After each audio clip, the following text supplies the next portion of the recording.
একাকিত্ব এটি সবসময় কষ্টের হয় না। কিছু কিছু একাকিত্ব নেয়ামত। রবের জন্য যে একাকিত্ব, সে একাকিত্ব কখনো কষ্টের হয় না। হৃদয়টা ভেঙে আজ চুরমার।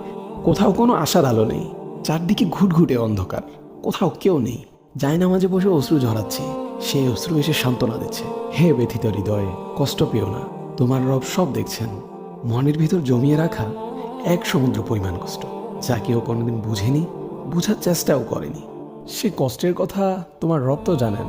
তিনি তোমার সহায় হয়েছেন বলেই তো তোমায় এই একাকিত্ব দিয়েছেন, যাতে তোমার কষ্টের কথা তোমার রবের কাছে বলে হালকা হতে পারো, তোমার দুশ্চিন্তার কথা রবকে বলে নিশ্চিন্ত হতে পারো।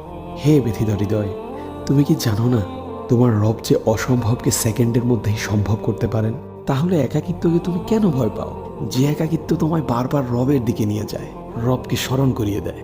হে ব্যথিত হৃদয়, কষ্ট পেও না। শীঘ্রই তোমার রব তোমাকে এত দিবেন যে তুমি সন্তুষ্ট হয়ে যাবে।